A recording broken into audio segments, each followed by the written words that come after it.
Szanowni Państwo, dzisiaj prezentujemy coś naprawdę pięknego i jednocześnie bliskiego memu sercu. Są to dzieła dramatyczne Williama Shakespeare'a w 3 tomach, wydane w Polsce w latach 1875-77.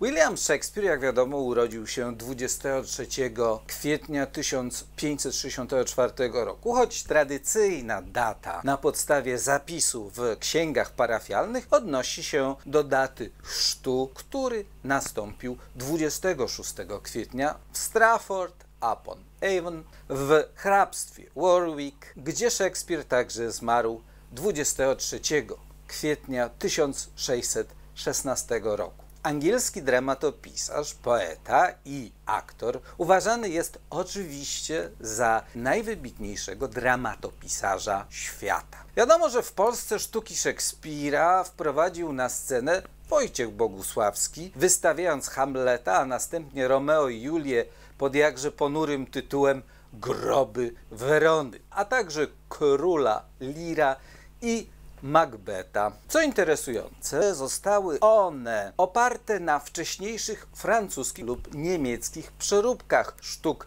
Szekspira. Pierwszych tłumaczeń na język polski z oryginału dokonał Ignacy Hołowiński, arcybiskup mochylewski, a trwałe miejsce w kanonie literackim zdobyły właśnie przekłady z prezentowanego dzieła autorstwa Stanisława Egberta Koźmiana, Józefa Paszkowskiego i Leona Ulricha, które weszły w skład tego oto pierwszego polskiego wydania dzieł Szekspira. Ukazało się ono, jak to już mówiliśmy, w latach 1875-1877, że było to wydanie wymagające ogromnych nakładów sił i środków, świadczy fakt, że ukazało się ono nakładem spółki wydawniczej księgarzy Gebethner i Wolf, Michał Glucksberg, Maurycy Orgelbrand,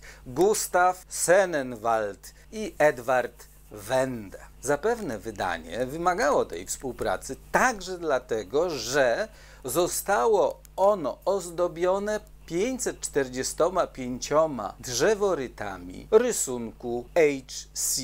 Sellowsa, czyli Henry'ego Courtneya Sellowsa, który był znanym angielskim malarzem, ilustratorem i twórcą litografii epoki wiktoriańskiej. Do tego wszystkiego wydanie z dodatkiem życiorysu poety i objaśnień zostało przygotowane pod redakcją samego Józefa Ignacego Kraszewskiego. Tom pierwszy zawiera dramata, tom drugi zawiera tragedię, tom trzeci zawiera komedię, a ja uwielbiam te archaizmy. Do tego jeszcze ciekawostka. Wesołe kumoszki z Windsoru, zatytułowane są tu Figle kobiet, wesołe kumoszki windsorskie, a poskromienie złośnicy nosi jakże absolutnie niesprawiedliwy tytuł Ugłaskanie sekutnicy. Ten egzemplarz jest jednak szczególny jeszcze z innego powodu. Pochodzi bowiem z księgozbioru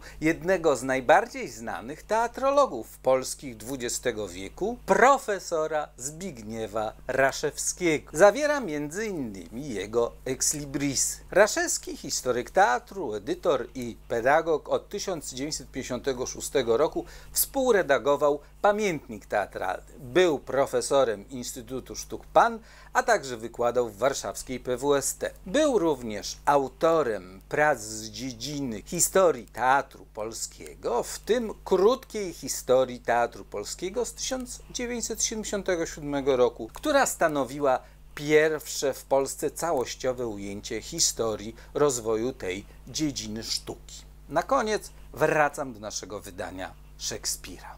Piękne XIX-wieczne wydanie dzieł Szekspira o niezwykle interesującej i godnej proweniencji. Jakże zazdroszczę tej osobie, która wejdzie w posiadanie tego pięknego edytorsko przedmiotu.